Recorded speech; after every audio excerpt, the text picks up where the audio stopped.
नमस्कार, मी संदीप जगताप आणि आपण पाहतात भीमप्रहार न्यूज मराठी। दिल्लीतील जंतर मंतर येथे नीट पेपर फुटी प्रकरणाच्या निषेधार्थ आंदोलन करणाऱ्या विद्यार्थी-विद्यार्थिनींवर कथित लाठी हल्ला झाल्याचा आरोप होत आहे। या घटनेचा निषेध आता महाराष्ट्रातही उमटू लागला असून श्रीरामपूरमध्ये नवस्वराज्य सेनेने प्रांत अधिकाऱ्यांना निवेदन देत संबंधित प्रकरणाची चौकशी आणि दोषींवर कारवाईची मागणी केली आहे। नवस्वराज्य सेनेच्या म्हणण्यानुसार नीट पेपर फुटी प्रकरणातील न्यायाच्या मागणीसाठी जंतर मंतर येथे विद्यार्थी शांततेच्या मार्गाने आंदोलन करत होते। या आंदोलनादरम्यान पोलिसांकडून आंदोलनकर्त्यांवर कथित लाठी हल्ला करण्यात आला असा आरोप करण्यात आला आहे। याच पार्श्वभूमीवर श्रीरामपूरमध्ये नवस्वराज्य सेनेच्या वतीने निषेध नोंदवत प्रांत अधिकाऱ्यांना निवेदन देण्यात आले।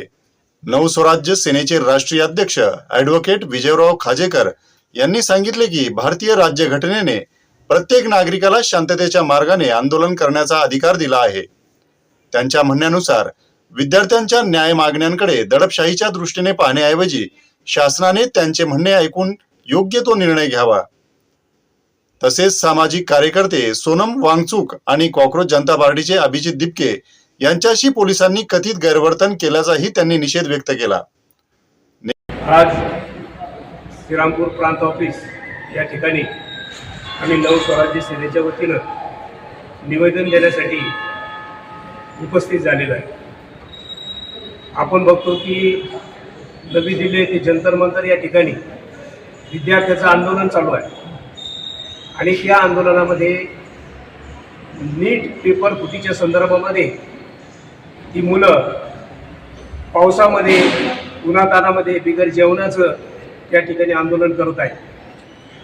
परंतु या सरकारला त्यांच्या मागण्या अजूनही मान्य करता आलेल्या नाही आणि आज आपण बघतो की त्यांच्यावर अमानुष पद्धतीने लाठी हल्ला त्या ठिकाणी करण्यात आलेला आहे। मुलांना अतिशय क्रूर पद्धतीने त्या ठिकाणी मारहाण करण्यात आलेली आहे। त्याचबरोबर त्या ठिकाणच्या ज्या मुली असतील त्या मुलींवर कमरेच्या खाली दांड्याने मारहाण करण्यात आलेली आहे, असं टोचण्यात आलेलं आहे की पाहण्यासाठी सुद्धा माणसाला लाज वाटेल अशा पद्धतीचं कृत्य त्या ठिकाणी चाललेलं आहे। संविधानामध्ये आंदोलन करण्याचा अधिकार हा सर्वांना असतो आणि त्या ठिकाणी लोकशाही मार्गाने आंदोलन चालू आहे, शांततेच्या मार्गाने त्या ठिकाणी आंदोलन करत आहे। परंतु भारत देशामध्ये राहून सुद्धा अशा पद्धतीची जर अराजकता त्या ठिकाणी जर होत असेल तर ही अतिशय घाणेरडेपणाचं लक्षण या ठिकाणी आपल्याला दिसतं। आपल्या देशामध्ये शांतता प्रस्थापित झाली पाहिजे, शांततेच्या मार्गाने प्रश्न हे मार्गी लागले पाहिजे, परंतु आज सरकार हे कुठल्याही पद्धतीने सामोपचाराने हा प्रश्न सोडवायला तयार नाही। म्हणून आमची मागणी आहे नवस्वराज्य सेनेच्या वतीने की या ठिकाणी जे मुलं आंदोलन करतायत त्यांच्या मागण्या त्वरित पद्धतीने मान्य करण्यात याव्यात। त्याचबरोबर त्या ठिकाणी सोनम वांगचुक आणि अभिजित दिपके हे जे आंदोलन करतायत यांच्यावर सुद्धा अमानुष पद्धतीने त्या ठिकाणी पोलीस वागतायत, तर त्यांनी त्यांच्याशी असं वागू नये आणि त्यांना चांगल्या पद्धतीची वागणूक द्यावी व त्यांना न्याय द्यावा।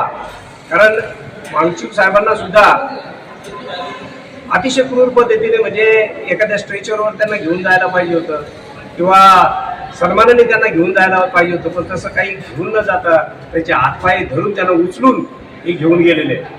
म्हणजे हे काय चाललंय देशामध्ये आणि म्हणून हे कुठेतरी थांबलं पाहिजे। या सर्व गोष्टीचा आम्ही नवस्वराज्य सेनेचे सर्व पदाधिकारी निषेध करत आहोत आणि या ठिकाणी प्रांत साहेबांना त्या संदर्भामध्ये निवेदन देत आहोत।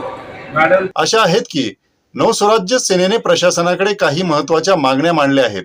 विद्यार्थ्यांवरील कथित लाठी हल्ल्याची उच्चस्तरीय आणि निष्पक्ष चौकशी करण्यात यावी। दोषी आढळणाऱ्या अधिकाऱ्यांवर कठोर कारवाई करण्यात यावी। विद्यार्थ्यांच्या न्याय मागण्या तातडीने मान्य करण्यात याव्यात। मागण्यांकडे दुर्लक्ष झाल्यास लोकशाही मार्गाने तीव्र आंदोलन करण्यात येईल। यावेळी नवस्वराज्य सेनेचे उपाध्यक्ष संजय वाहुळ, विभागीय अध्यक्ष संपत मोरे, संघटक सचिव अनिल सावंत, विभागीय अध्यक्ष कुमार जाधव, तालुका अध्यक्ष अनिल उबाळे, संघटक सचिव उत्तमराव हिवराळे, तालुका उपाध्यक्ष doctor Ashok Shelke, DL Bhongale sir तसेच संघटनेचे अनेक पदाधिकारी आणि कार्यकर्ते उपस्थित होते। दरम्यान या प्रकरणातील लाठी हल्ला आणि गैरवर्तन संदर्भातील आरोपांवर संबंधित प्रशासन किंवा पोलिसांची अधिकृत भूमिका समोर आलेली असल्यास तीही प्रेक्षकांपर्यंत पोहोचवणे आवश्यक आहे. या प्रकरणाची चौकशी झाल्यानंतरच सर्व तथ्य स्पष्ट होतील. या संपूर्ण प्रकरणाबाबत तुमचे मत काय आहे? विद्यार्थ्यांच्या आंदोलनाला न्याय मिळेल का? तुमचे मत आम्हाला कमेंटमध्ये नक्की कळवा आणि नवनवीन रिपोर्टसाठी पाहत राहा भीमप्रहार न्यूज मराठी.